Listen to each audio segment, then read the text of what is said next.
What's going on, everybody? Welcome back to the Champion Living Podcast, the only podcast crossing the lines between the sport of rodeo and fitness. Today's episode, we have the owner of Powder River Rodeo Company. His dad calls him Junior. John Franzen. How are you, buddy? Good. Glad you guys had me on. Yeah, we're excited to have you here. We've never, I don't think we've had a stock contractor on yet, have we? Not this week, no. Nope. Okay. It's, I'm excited to hear about the ins and outs of, what it takes to actually produce rodeos. An outlook from what it's like down at the buck and shoots here from the other side where you're trying to buck these guys off. It's a totally different deal. How long has Powder River been around? Like, where did you guys begin? My folks started it from the ground up, and next year will mark 40 years in the business, and that's when they started their breeding program and did everything the hard way. It's a pretty cool story. It's something that we're really proud of. We're still probably one of only 5 contractors in the business right now that do it for a living, that don't actually have another business that they do it with. So it's hard work. It's a lot more work than what most people have any idea about. I know when I started doing my fitness journey with Doug, I would kind of tell him what my days were like, and it really is hard to fit time in to work on yourself. Stock contracting is something a lot of people don't really know about. I think for the most part, down here is so much different than what it is throughout the year. We have a feed crew here that takes care of the horses and they exercise them. And then they would like us to just drop them off. And then the next time you see them is in the chute. My dad's kind of always been hands-on. So we go out and we don't get to feed them or do anything, but we're there when we feed them.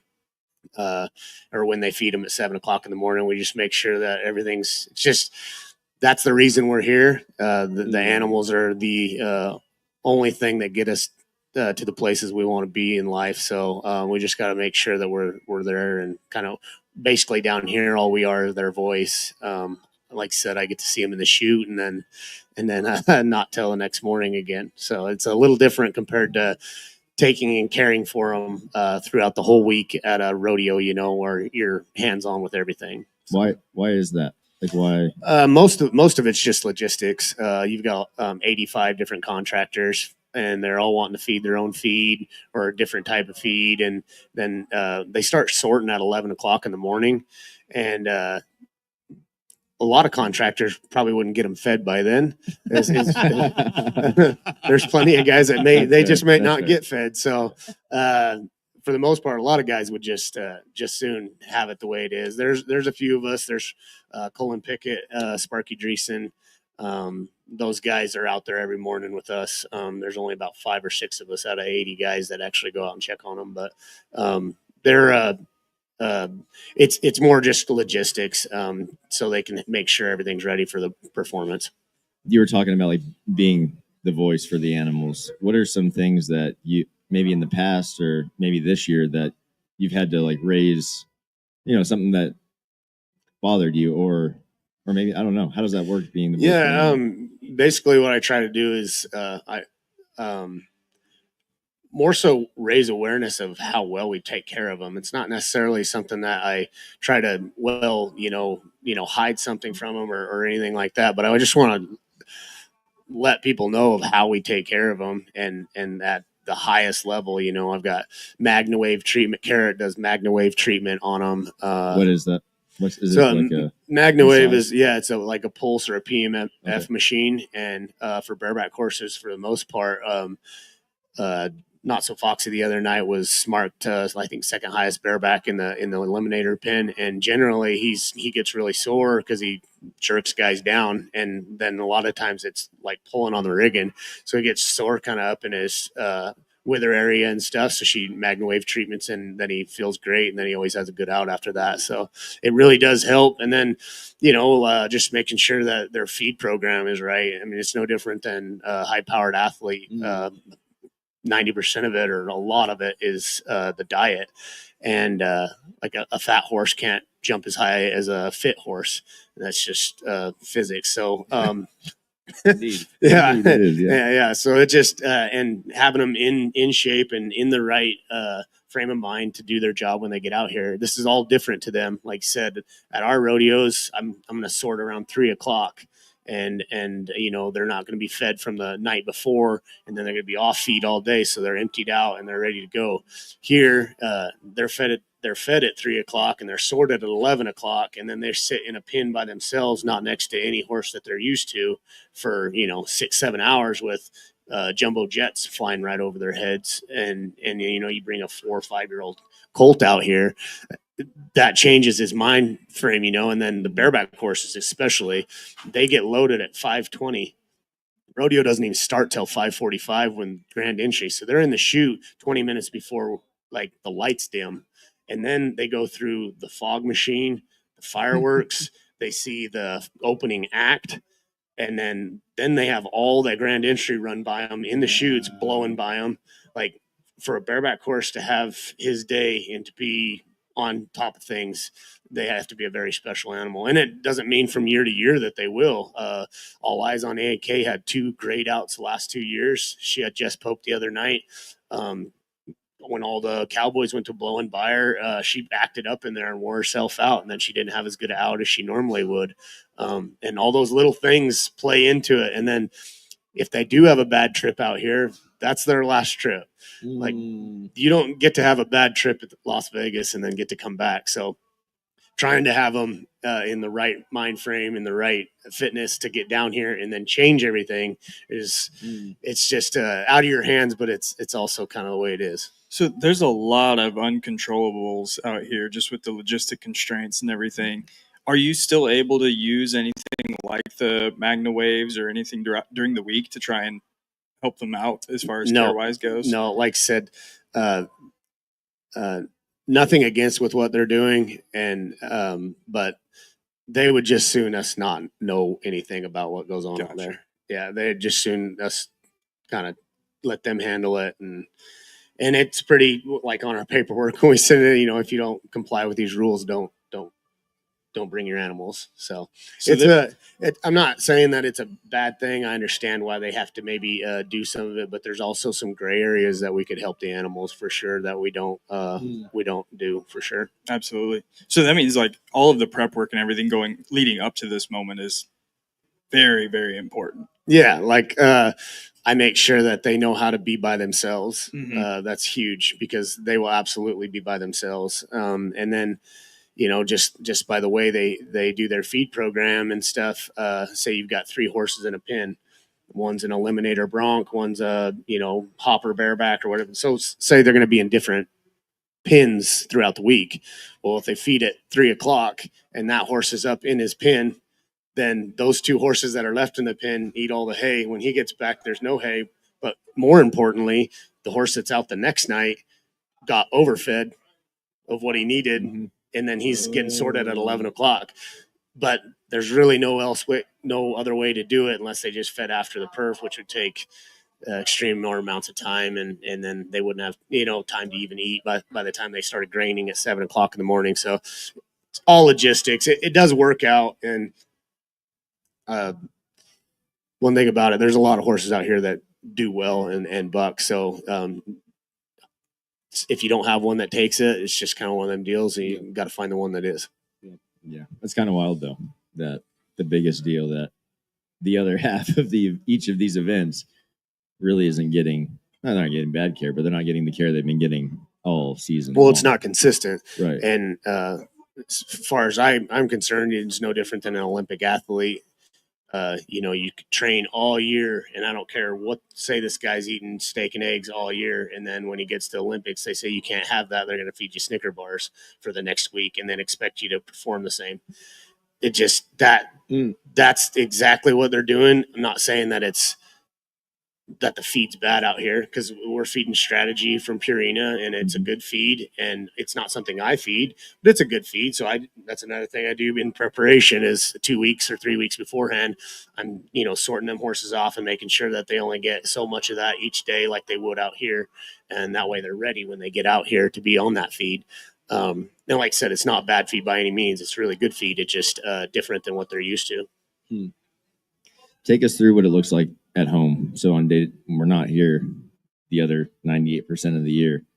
What does that look like on a day-to-day basis, from feeding to like working them? Like what do you guys do? Yeah. So at home, we feed them in the mornings, and we feed Equilix tubs, which I've done a lot of research on them, and not to get into huge deal for a feed program, but I do believe that's one of the only things that stock contractors can do to help their animals.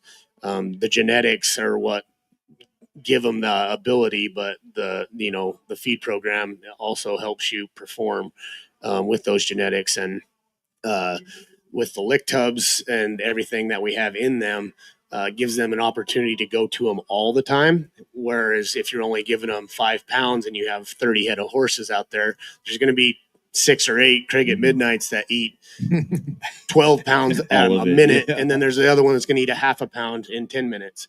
And so giving them opportunity to go to them all the time makes a huge difference. So we actually don't grain our horses. We're just on that specifically that supplement all year round. And that's been a really big beneficial part to us. And a lot of people have started to go to it. It's tough because when I was a kid, that's all you did. And I mean, you always grained your horses in the morning, and then you hate it, night, whatever. So it's been a little different, but I've been on it for we haven't grained a horse in 5 years, and our horses are in immaculate condition. So it's pretty cool. What is this? It's called Equilix. Okay. Yeah. And the biggest thing is they're a lick tub, but it's not a molasses lick tub. Oh. And that's crucial because there's no sugar, starches in it. And of course that causes a lot of joint pain in the animals when you have a lot of sugars and starches in it. And this is granulated. And what's nice about not having molasses in it is they don't overeat it. Molasses, they're just trying to get the sugar. Whereas this stuff, it's got everything: probiotics, prebiotics, biomass, you name it, magnesium, selenium, and they get with the research I did. With trail cams and watching to see if each horse was getting what they need, and I would be able to see which one would come to the tub and how much they would eat. And over the course of 2 years, my research showed that they were right at 1.5 pounds a day throughout the entire year. So anyways, I'm a dealer for them now because I think it's the greatest feed that you can feed your horses. And we don't ever change. We change forages at the rodeos, but we don't actually change their grain ever. So they're always on the same supplement every rodeo we go to. We call the company and they actually lay the feed into all of our rodeos. So they're waiting for us when we get there. But as far as at home, it's basically just feeding our hay in the morning. We live on a hay farm in Wyoming, and we put up our own alfalfa hay, and we feed pretty much everything throughout the year there. But I really don't touch them unless we absolutely need to go sort them off to do something. We're not on a huge place, so we kind of get to see everything every day. A lot of our younger horses are out to pasture, 100, 200 miles from us. So we'll have to make, periodically we'll have to go check on them. But during the rodeo season, when they're on the road, we wake up in the morning, usually about 7:30, 8 o'clock. Go through, feed the bulls and the calves their grain, check on the horses, and we'll wait 10 o'clock or so. We'll start doing all of our get all of our feed loaded and everything, and then around noon I'll start doing our buck order and our turnout lists and just kind of every kind of list that I need to do for the rest of the night. And then we'll sort about 3 o'clock, and then what I try to do is keep all the horses up, and then all that feed is out already, and we'll feed after we're done sorting. And then I'll start doing my next after turnouts come through and all that. I'll do those lists and get my list ready for the perf that night. Make sure I get it to the Cowboy Channel, get my buck order to my secretaries and my announcers, make sure everybody's on the same page.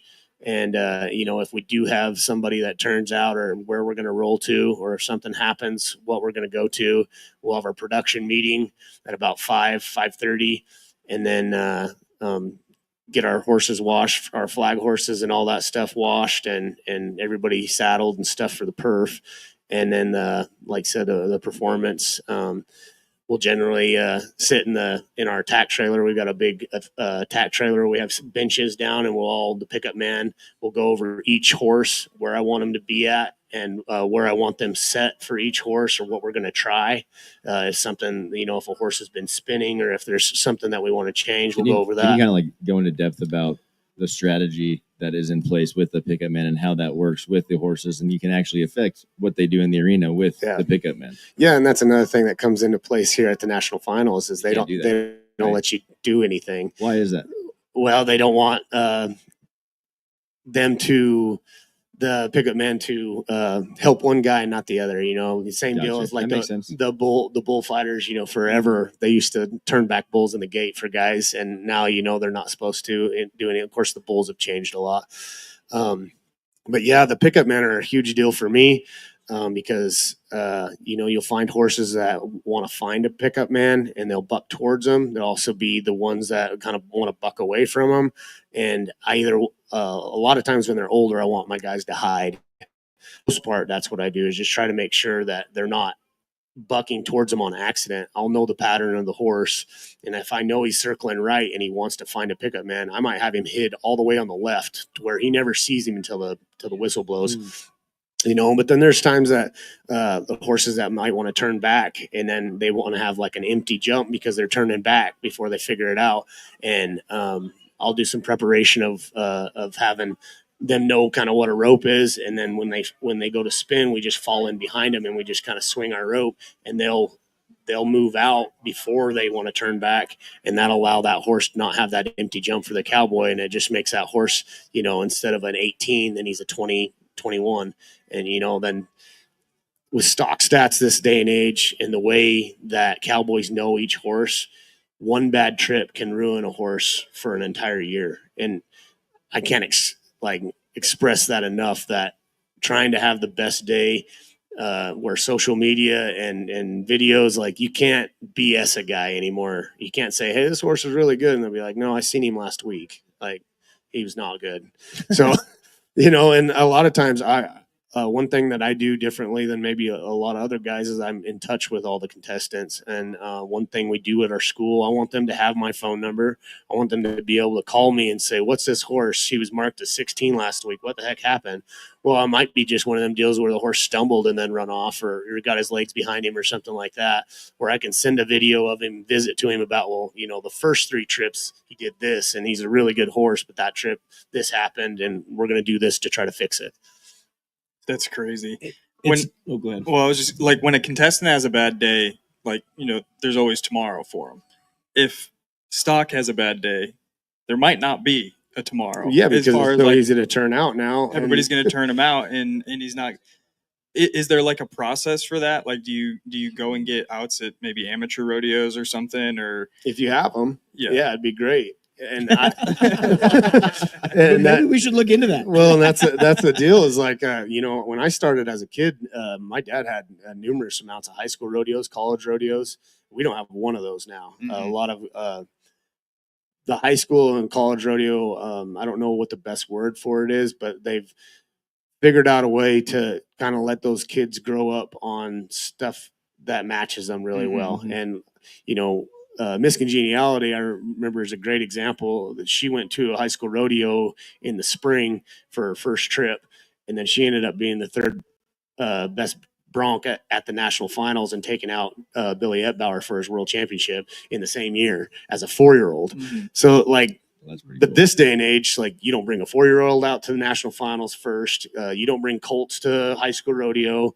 Like, it's just a completely different game now. And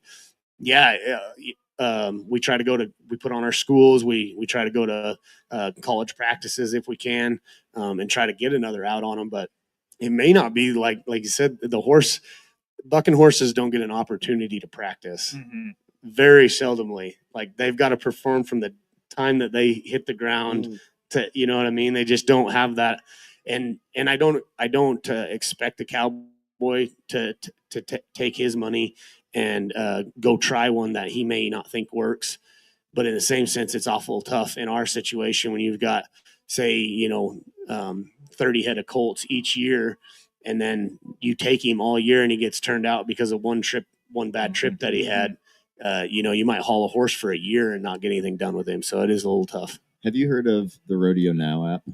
Yeah. Do you guys have that? Yeah, we do, and we use it pretty good. But I started doing pretty much my own Rodeo Now app years before they started that app. So anybody that gets my stuff or whatever, they just call me. Yeah. And, or, message me on Instagram. And I would put a bunch of that stuff on there, but the cowboys that come and get on them, a lot of them have the Rodeo Now app. So they just put them on there for me. Perfect. Yeah. So I'm not usually uploading it on that. And if there's something that I need or they need from me, they'll just get it from me. But it doesn't even have to be a bad trip though. Like what I've noticed, I wonder if you've seen this in that it's a judged event. They just think it's somebody's opinion. Yeah. Right. And so you can see, you could look a horse up on paper, and like Hilo Pro Rodeo has one they call Jazzbo Depew. It's 22, 23s across the board with a bunch of zeros. There's also been a lot of circuit kids that have got on it. Yeah, there's not been any big top NFR guys. And so then guys won't come get on it when we do. We have Albuquerque and top 15 guys draw. Oh, no, I'm not going to get on that. It's a hunk of crap. Yeah. And it's like, actually, that's the rodeo right there. But it doesn't even have to be a bad trip. It's so vital that do you see the scores, like what's on paper play into guys coming or not coming? Absolutely. Contrary to other beliefs, I think rodeo, the stock stats has ruined our rodeos. Because you're exactly right. Now all of a sudden, got the one side of the horse maybe didn't have a good day, but he can have too good of a day. Yeah. For sure. Yeah. I've got a horse that hasn't been rode all year. Good Lord Lori, she's marked 23, 24 every trip. Definitely not coming to get on her. Yeah. And they'll just tell you, right? What's funny about it, and it makes me giggle, because when you talk to a contestant, they'll tell you about how bad they think the judges are and how oh my goodness, that guy, he's terrible at judging. But the first thing they do is go to stock stats and then use that as gospel. Look at the judges' opinions that they don't think is valid, right. And they'll make a decision on whether, dude, I've never put two and two together like that. Yeah. That's awesome. Yeah. It's the same thing. They're just like, wow, these judges, you just never know. And then in the same sense, they're like, well, I seen it on stock stats and he didn't mark him very good. And I was like, oh, I'm sure they did. Or they mark him too good, Yeah. So, and it's like, the better guys, and that's the reason they get to hear. They'll watch something and they'll know, but the PRCA probably needs to do something to help contractors and contestants as well. I've been a firm believer in, I rodeoed for 18 years, steer wrestling, and I think I could probably count on one hand the amount of times that I turned out. It's a lot different deal when you have to drive there and you're already there and you get your stock. I know your steers. John's just practicing. Yeah. Them all for I'm ready. I'm not turning out. I got no eliminators out when I'm out. But if we drew at the rodeo, I think it'd change rodeo in 24 hours. I know everybody says, "Oh, well, they won't enter the rodeos." That's fine. Then somebody else will. And not only that, but for young kids, and we're all sitting here as guys that are trying to help young kids. And contractors are constantly loading pins for better guys. If you're a guy that shows up to a rodeo and they leave the best horses in the draw, you got a shot at one, rather than they seeing it 2 weeks ahead of time and then crippling them out. So a young kid doesn't have a shot on him. So I think it's better for rodeo, but that's a whole nother deal that probably won't happen. Probably don't need to waste any time on it, but it's something that we're definitely working on to try to help young kids and rodeos in general, because, for example, Heber City, Utah, 20 or 25,000 added. And the first two perfs, we had numerous amounts of turnouts. And, there was a lot of younger horses in there with, guys that probably didn't know them that just went somewhere else just because they didn't know them. And there would have been a chance for a younger, circuit guy or something to go in there and have a shot to maybe even win a circuit over the deal. Do me a favor, move that mic to your other leg. I'm not you're always looking this way. I'm not getting in there. Naturally be there. Something I've always thought about with the evolution of professional rodeo is the need for like tiers. Like PBR has Built for Tough, the Challenger Series, the Velocity. Like they're all different tiers of this, right? And you have to ride through each tier to get to this top tier. If we had a top tier where guys, what's the new playoff? Or it's not? Is it? It's not Cinch, isn't it? Cinch playoffs now. Yeah. So if like that, and they have to go to 45 rodeos or something to even qualify for that of these cinch rodeos. So if that was the number one tier, right, and like that's the thing that got to the NFR, those guys would go to 45 rodeos, and you guys could have the opportunity as stock contractors to actually bring good stock where that hour draw wouldn't matter. Yeah. Right. What matters is when they're doubled up somewhere and they're like, I have to pick where to go, and I don't even know what I'm getting on until an hour there, and then you draw. The only thing, and I just want you to, because we've went over this, and I'm on the committee, our competition committee, in the PRCA, but we've talked about tiers numerous times, and the one thing, and it's probably why we don't ever get it passed, there is 2 committee guys on our big board, on the executive board. If you're representing the small committees and you go out and you bust your butt and say you get 5,000 added, and you're trying your butt off to get people, and say you're a rodeo, maybe Delta, Utah, Stetson Wright lives down the road. I see. Stetson Wright can't come to your rodeo because he's in a different tier. Granted, maybe he shouldn't, and maybe that helps rodeo, a but personal problem. Like for real, it does help the sport. I'm sorry that they can't. Stetson's not going to be at a 500. Yeah. Or a 5,000 added rodeo. And used to be, they would, like most guys don't, but those guys, they rodeo a little different. Yeah. But like the young guys need an opportunity to compete at a level where they're not going against the big dogs every time, because they're the judge's first impression of them, unless they're a rocker or someone who is extremely dialed at a really young age, is bad. Yeah. And like personal impressions last no matter what happens. Yeah. They see you for 2 years flopping and popping and falling off. That was me. Even when you get decent, they're like, that horse was easy. There's no way that kid's him like that.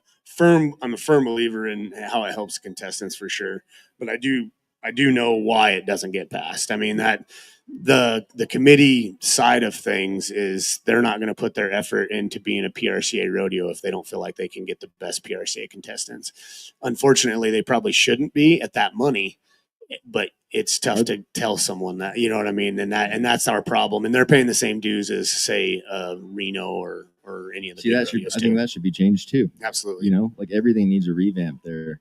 And you will get pushback, because anytime you try to change anything, there's going to be pushback. But we have no evolution without that, right? Right. And we're in the spot where we have to start looking out for everybody in this thing we call professional rodeo, or it's not going to last. Yeah, it seems like some of the battles that we face, the good and the bad, is that the PRCA is a member-driven association, right? And whereas like the PBR is enterprise, an entertainment company, and so they dictate how things operate. Whereas within this member-driven association, then it has to go to a vote, and so then you have to. Every single committee is almost like an individual contract. So they don't have to play by the same rules as this 7,000 added rodeo. They can edit things, change things. Yeah. And so it seems like for rodeo to really evolve, we're growing. Don't get me wrong. I mean, the money every year goes up. But it seems like for rodeo to really evolve, something foundationally has to change. Would you agree with that, or say that, like, or where do you feel like the next like big step is for professional rodeo? Well, the biggest deal is, like you said, it's growing already, but it's only growing in one area. Mm-hmm. And that's one thing that people aren't understanding, is that the first thing a committee does is they go out and they add another 10 or 15, 20,000 in the, contestants area. But the rodeos that are doing extremely well are doing it in a stepping stone way, where they're, going there and giving the contestants a little bit, but then also the next year maybe improving their facility, the next year giving the contractor a little more, because when you do another 20,000 in each event, all of a sudden it changes from, we had 8 guys, like, for example, Heber City is a good example. We were at 10,000 for 2 or 3 years, and I'd only have 6 or 8 barebacks, a night at the very most. If some night maybe only 4 or 5, because that's such a busy weekend. And then the next year we go to 20,000. We had the same amount of guys actually come out of the chutes, but I had to have a whole nother truckload. I had 15 guys entered for every single perf. So now I've got a whole nother logistic part to where it costs me a lot more money to put on that rodeo. Unfortunately for the committee, they still bucked about the same amount. It's just when you put that money out. So rodeo does need to evolve, and I'm not exactly sure what we need to work on first, but sometimes we get complacent in the fact that we just want more money, and you know what I mean? We're trying to help the contestants as best we can, which we are, and that's exactly what we need. But the rodeo doesn't actually grow unless you grow the amount of great contestants that they see, and they add more ticket sales. What people really don't like, we get so used to thinking about the contestants and how they're going to get here, and even my stock, how am I going to get to the NFR? The only thing that matters at the end of the day is that you fill the darn seats, because if you don't, it all goes away anyhow. Yeah. There needs to be some kind of, I know there's guidance here at the convention they had a committee convention at South Point, right? Yeah. But there needs to be more help for them to actually figure out production side of things, because it's so uneven when we get to these rodeos, and you could go to 1,000 at a rodeo, and the production side could be, way further than a 10,000 at a rodeo that doesn't know what they're doing. They dumped all their money into just the prize money. So there needs to be standards that are for each level. And I feel like if they can't come out of raise above those standards, you don't get the top tier athlete. That's just how it goes. Yeah. And I tell you, like, not to put a feather in anybody's hat, but that's extremely important when you go to pick the people that are going to do your rodeo. Yep. That's what we do for a living. Like, I raise bucking horses. That's what I love to do. But my business is putting on productions and producing rodeos. And when I get that relationship with that committee to where they understand what I'm trying to do for them, and that I have the experience and knowing what works and what doesn't, that really helps. There's a lot of people that are getting in our business that are wanting to come to the NFR and buy animals and be a part of that part of it, that have absolutely no business putting on a rodeo. And that changes the way your rodeos look at certain different levels. That's one of the things I wanted to ask you. I was unaware until this summer that the PRCA has changed it to where they put some parameters on it. For a long time, there were X amount of cards in the PRCA. You had that. And then if somebody sold out, you could get in, but they didn't make any new contracting cards. Well, they've changed it here lately, right? So we're back to freezing the cards again. It sounds like that's brand new. Okay. When we first come in, you had to bring in five new rodeos that weren't PRCA, and they had to have so much money added, and then you were on probation for a year. As of last year, you could still do that, and there were some guys that were able to do that. But just this past week, it sounds like that they're going to put a freeze back on the cards, just because it's not necessarily that they don't want new cards for people to do it the old school way and bring in new rodeos, but there's so many people jumping on cards as partners, and it's getting kind of for example, there's bulls here under certain card numbers that contestants own.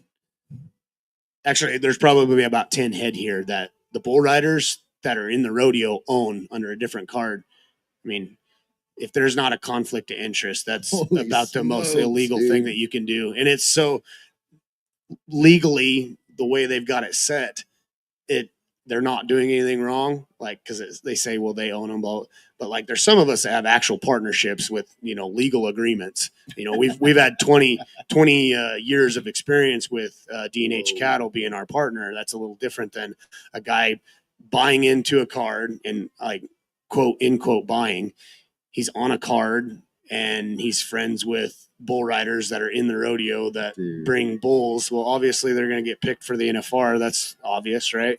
So, it's just our business. There's so much corrupt stuff in that area that they're going to try to clean that up as best they can. Well, that's encouraging to hear that they're going to put a freeze on that, because that in my head is the same exact thing as the picket men leading the horses around for someone else, the bullfighter jumping in, turning a bull back for someone else and not the other guy. Like, that is the same exact thing. Yeah, that's actually crazy. worse. Worse. It is. Yeah. It's way worse. Yeah, Because and if they own it, they also make money when it gets bucked too. Yeah. And they make money when it makes the NFR. Mhm. And then that takes someone else's potential out. Yeah. Like I saw, and I'm going to go down a rabbit hole a little bit, but I was looking through the bull stats. I never do that. But that night that 3 of them ran off, some of those only had 6 trips total. Yeah. Period. Ever. I'm like, why is that here? Right. Yeah. That's crazy. And that's, I will say, if you go on stock stats to find that out, yeah. like they're not so Foxy's been to the finals like What's 8 his trips name, one now, time? and he's only got like 3 recorded Okay. trips on stock stats. So it's like, but we are trying to. We've talked about it. We're going to try to hire somebody, and that's going to be solely their job to take care of cleaning all of that up for contractors, because the stock stat deal is also not very good, but could be a good tool. But right now it's so misled that it's not helping anybody. So we need to try to clean that stuff up. We know that judges affect the contestant, obviously, but the judging really affects you guys as well, and what those numbers are looking like. We kind of talked about the funny thing about guys complaining about the judging and then going to look at the stock sets and not getting on your horses because of what the stock sets say. But what I think you guys probably would like accountability as well for the judging system. I don't know what that looks like. We've talked about it a million different ways, but have you ever thought about, some things that could be implemented to do that? Because as far as I know now, there's one survey you get at the end of the year and it's anonymous, and no one does it because they're terrified of what will happen if they fill it out how they want to. Yeah. No, it's really tough, because there's certain guys that you want, but they can't be at all your rodeos. And then there's guys that I will request to the PRCA, please do not send that guy back to my rodeo. And, I'm like, you're hurting not only my rodeo, but you're hurting my horses. And then you're hurting the cowboys, because now all of a sudden I don't get those cowboys to come, or they're not coming. Like, it really has an effect on it. Accountability wise, we do have to realize that it's an opinion. And man, you're not judging very good, but in his opinion, he is. And that's where we're always going to have a problem in our sport, because our judged opinion, there's no black and white. Mm-hmm. There's nothing that says that you like a horse better than I do. Some of the highest marked horses this week were in the hopper pen of the bareback riding, know. right? That's wild, yeah. Now, they were cool looking. Were they strong? Cool. Were they high marked horses? Absolutely not. They were just really good to ride. I think they get stuck on a certain thing that they like, or they, and it changes week to week. I feel like sometimes, but that's shaped the way. Somebody said the other day, well, heck, I've seen your eliminators. They need to be here. And I was like, but that's shape. They won't let them win on them horses. If a cowboy skips a beat, stubs a toe, just one little bit, he's 70 points. And if they get 2 or 3 scores like that, even though the horse might be a 24 pointer, they're done getting on him, and they're definitely not going to bring him here. Mm-hmm. So judging shapes the way our entire sport has, now we have all these barebacks that are leaping in the air and kicking. They have absolutely no drop and no power, but they're really cool looking to watch, and everybody loves them. So that's what everybody's going to try to get now. The Craig at midnight days are over. Now we're into the Twisted Tea days. Like, this is just the way of rodeos evolved. I was talking to some people here at the watch party last night, and they couldn't figure out how the bareback riding worked as far as the judging goes. They're like, I don't know what a good ride is, because it is so up and down. These horses that bail in the air, that's pretty obvious that they look cool, they're electric, going to be a good amount of points. But like those eliminators that are not flashy, if you've ever been tied to one, like, what's going on. And to see them throw a 38 or something like that on these E-pin horses is wild, especially when the guy makes a good ride. Yeah. I really think, and it'd be impossible to do this, but at least one person in the rough stock judging have ridden that, like Yeah. at the NFR. Not Yeah. That's not definitely not feasible in the regular season, but get people here that are specialists in what they do. I do not want the guy who's been team roping his entire life to judge me on bareback riding. I'm sorry, I don't. You have no clue what it's like, what this is. Yep.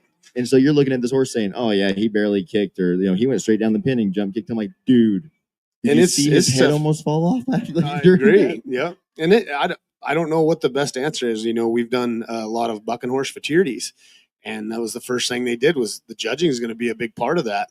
So they went out and got judges that had rode broncs, and we thought it'd be the best thing ever. Was it the worst thing It was ever? awful. I could It was see it terrible. going the other way. I could see it going the other way. They didn't know how to use their spread, and they were looking for what they thought they wanted to get on rather than like, Oh, oh that's wow, okay. man, he had a bunch of moves. I wouldn't want to get on that sucker. That's- Gave him a 17. No, that's the one at a buck and horse maturity. That's a 23. Like it's just a There should be an intelligent test before what? this. Yeah. And here's the other Oh, deal. yeah, Now, no do you prohibition. want everybody to have the exact Zero. same opinion of what a good ride is? Do we want that? No. Or do we want that diversity in the fact of what one guy thinks a good ride is and what isn't? Because there is this week, there's been a 46, 46, 46, 40. And I'm like, okay, that's 6 points off. There's no way you can do that. But in the same sense, I'm thinking now if he was 46, now all of a sudden we have the highest marked bareback ride in history Period. in the hopper pin. Yeah. Like that's not good either. A 46 shouldn't happen in the hopper pin is what I'm saying. know. Like that's Yep. that's where I'm the red flags are coming up. It's not that Yeah. it's that they're 88 points on a one pinner. Right. A Yeah. lot. Yeah. And it's like, yeah, they're electric, but based on how you've been judging it all year, he's 83. Yeah. And all of a sudden we're here and four of you or three of the four of you want to lose your minds. The other one wants to go the opposite way. Yeah. It's wild Yeah. to think about. And there isn't much we can do because it is all personal opinion, but there's got to be some kind of accountability at some point in time, but who knows how that's going to be. Hey, you were talking about, people have a lot of misconceptions about how you guys treat your animals. And I know firsthand that how it goes, and you guys love these animals. They are your family. Talk us through some of the biggest misconceptions that people have. And then I also want to hear some stories about like some funny quirks and stuff that animals have had over the years besides biting your dad in the face.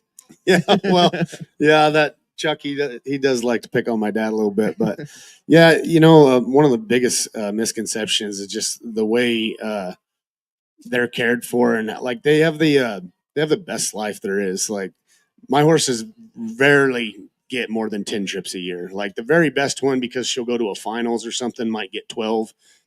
But I make sure that they're, horses are like tread on a tire, and you can either use that tread up and burn it out right there, or you can have him for, on a, your old Model T, that tire will last forever. And so you just got to really, on a really good day, you want to give him time to where he knows he was rewarded, to where he's going to have that good day again. And if you can do that every time, I think that biggest misconception of how we treat them is that they're bucked all year and they're, tired and this and that. And like, all we do is basically feed them and they get bucked, once every couple of weeks.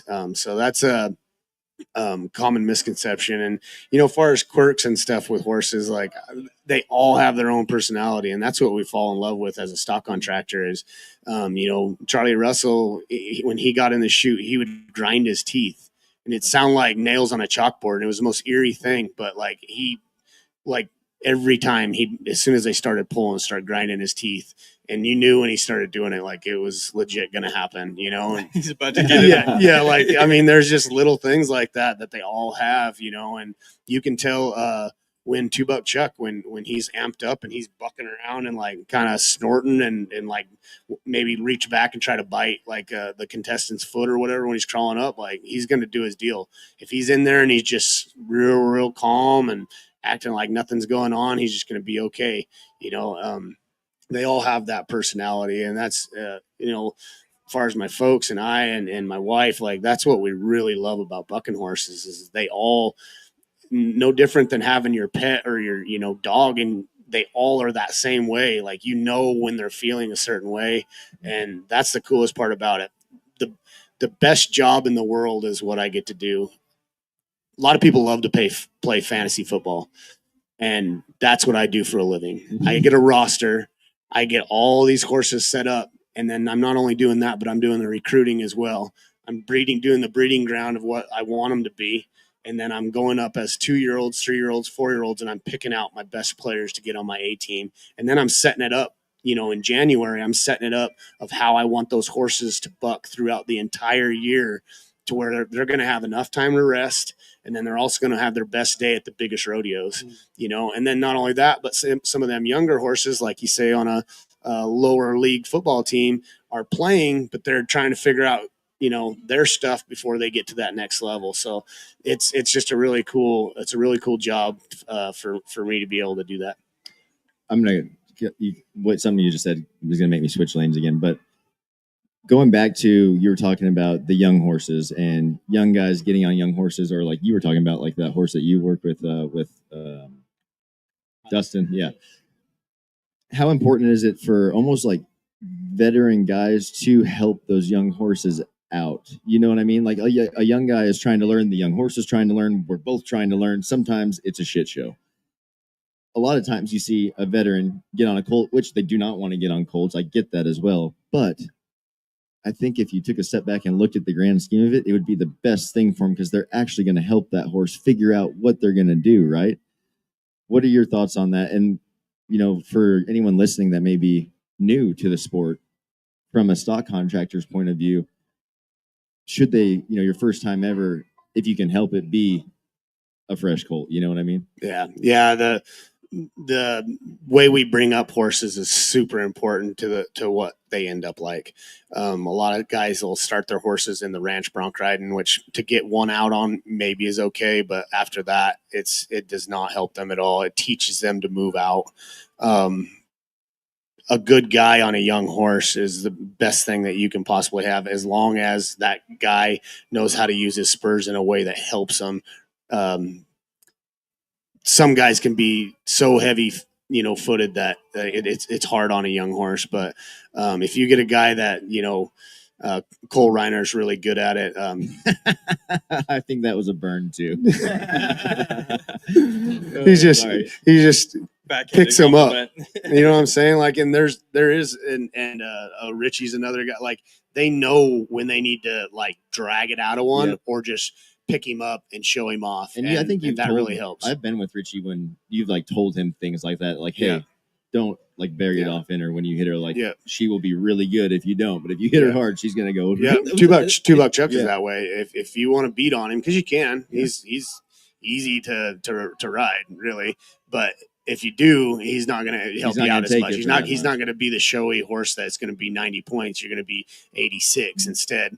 And then, Blackleg or somebody like that, not so foxy, like the other way. Yeah. Like bury it off in him. And then he's going to fight you. You're going to fight him. Mm-hmm. Like, it's going to be awesome. I love that. And that's another thing with the personality of the horses. Like you get to figuring that, because they're not all the same, and, no different than people. There are some people that you need to encourage and really bump up it, and that's how you get it out of them. And then there's others that you challenge and say, like, you don't belong here. And that gets it out of them. So, it's another part of my, fantasy football thing that you just, each animal has their own deal. So it's pretty cool. Nobody talks about how hard it is to like have gears as a rider. To like there was not a thing. Hey, don't hit him too hard. I don't know how to do that. Yep. I'm terrified. Yep. I set my feet at one speed and it's as fast as I possibly can. Like I don't have gears, but those elite guys, like they have that ability to like try to help the horse, which I think it's difficult to do, but super important, like you said. For the horses. It's and that's the best part about going to rodeos and having good guys. You can take a horse to a lower level rodeo where guys don't ride very good and gain their confidence. There's no doubt about it. That's where a lot of, if I had some smaller rodeos and stuff that I could do that, would be great. But in the same sense, like having good guys always come to your rodeos, the good horses definitely rise to the top, and they stay there. So I've got a horse named Juice Box. He's 5 that they're really excited about. And so far he's only had 6 trips in his whole life, and 5 of them have had NFR guys on him. And like, he just always has a good trip, but he's always been spurred correctly as well. Yeah, it makes such a difference, man. How like fired up do you get when your animals do good? Like, is it like watching a kid? Like, you know what I mean? Yeah, Like, the same and pride. I always told people that it's like, having your kid win the state championship wrestling, or being a part of that. And until I had Blue this year, like, I didn't know that it was the same feeling. Like, everything that they do is so important because I put the sire with the mare, I fold the colt out, I watched him grow up, I put his brands on him, like, I played with him and got him gentle, and then there's just this whole process till they're 6 or 7 years old, and then all of a sudden they come out here and then they finally win the only coveted buckle you can win other than the horse of the year, which is like another amazing thing. And Craig at Midnight won it, Miss Congeniality won it. Like, that's the top of everything that you could ever win as a bucking horse guy. And then, but to get a go round buckle, it's like, oh, how do you explain like all the things you went through, and then making sure she was with the right guy, and making sure that, she was in the right places to get seen on TV and gain, be their voice to where they're bigger than what they really are, like Craig at Midnight and Miss Valley and them, they're Miss Congeniality, like that they had names for themselves when they get off. We did a award ceremony yesterday, and one of the Casey St. Blanc, he said, one of my biggest, coolest things I've ever done is I watched Two Buck Chuck come off that truck and got to take pictures of him. Like, Oh, that's pretty and cool. Two Buck Chuck's just, I mean, he's just one of the guys. He's in my back pasture. Like, I hang out with him every day, but they're bigger than life. You know what I mean? They really tell a story because they're just free animals. Like, they're what all of us want to be. They have the, you know what I mean? They're put on a stage, they get to do what they love, and then the rest of the time they're on a break. Yeah. Before we get done, I want to talk about, like you mentioned, like you play with them and mess around with them, and a lot of people believe that they just run right off in the pasture into the truck and in the buck and shoots, and that's it. And that used to happen, but it is definitely not ideal. So kind of talk about what you do to desensitize them, make them trust humans. Well, from the get go, we try to breed all of it out of them. We try to breed the genetics of Buckingham in them, but like the wild craziness, we try to get. You want them to be like bronky, but you don't want to be like wild or scared or anything. So a lot of them is the breeding. But then when they're 2-year-old, long yearlings, 2-year-olds, we'll bring them in the chute, and Craig and I and Dad, and we'll all just love on them like for a full week. Like, they first day, all they do is walk through the buck and shoots out into the arena, and then they walk out of the out gate back onto feed. Like, that's the first thing that they learn how to do, is that, wow, if I go through this maze of shoots, I'll end up on feed. Mm-hmm. And that's all they do the first day. The next day, then they get stopped in the chute, and then they get let out. And the next day they get stopped, neck roped, and then we start petting on them and brushing their manes out and loving on them. And all we want them to do is feel comfortable in the chute. As soon as they know that neck rope's on, they know that this is where they're supposed to stay. And this is where, this is my security blanket. All's good. And then the one thing that we don't do is I never let them out the side gate. Like, I don't let them out the buck and shoot gate until it's time to buck.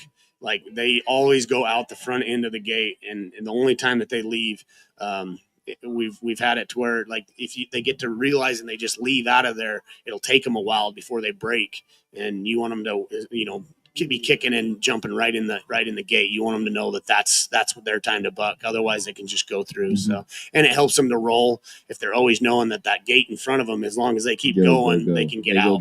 Yeah. So, and it basically, and everything's one at a time, because eventually, if you go to a big rodeo somewhere, sometime, they're going to have to be sorted off by themselves. And our buck order is very important to our productions, because I want everybody to know on that fairgrounds that's working for Powder River Rodeo what horse is out when. That way, everybody's on the same page, and there's no like screaming and hollering, hey, this guy's up, and then the next guy's up, whatever. Like, everybody knows where we're at. Well, the only way to do that is to have all my horses in the right chute, and that all starts in the back pins of loading them in correct order so we can do it in a timely manner. So much that goes into it, man, that that people just think you raise animals, bring them here, and they buck, and that's it. And there's just not the facts. What do you guys have planned for 2025? Just just trying to get better. The biggest deal is trying to keep my committees happy and trying to help them in areas like we're going to do our very best to always show up with the animals that match the caliber of cowboy to put on a really good rodeo to where it's even. If one guy gets on a colt, the other guy doesn't get on a Miss Valley. I think that's crucial to our rodeos because everybody has a chance when they get there. So just trying to make sure that whatever my committees need is what I need to do for them. And then that's on the time event end or, sponsorship, anything that we can do that we have experience in that maybe they don't. That's what we try to work on this point in time. And then through February, March, April, we'll start doing our foaling and trying to get our colts on the ground. And then about the 1st of June, we go to Clovis and Red Bluff in April. And then, like I said, we're trying to do an OPA school at the house there in June, and then June into July. And then we're actually, when we start Watford City at the second weekend of May, we're solid every weekend until we get here to the National Finals Rodeo. And then actually, most people don't realize we actually buck in Chase Hawks Memorial every year, Saturday after the National Finals, and then sit a week and then go to New Year's Eve Buck and Ball and Birch Rodeo's deal there. So we get a lot of rodeoing here in these winter months, and I actually try to buck most of my mares, and that's something a lot of people don't realize too, with the way those mares are stacked throughout the year, is they've got to have that time from April through July that they're off. They're having a colt, raising a colt. Right. So, and then you got to give them another 2-3 weeks in there to where they have enough time to put their weight back on and get to feeling good before we start bucking them again. So there's that little logistic in there of how I set their trips. There's not little logistic. There's so many logistics, dude. And I hope that everyone listening got, a good glimpse into what it is really like to be a stock contractor and the other side of this business that's not the athletic competing side, right?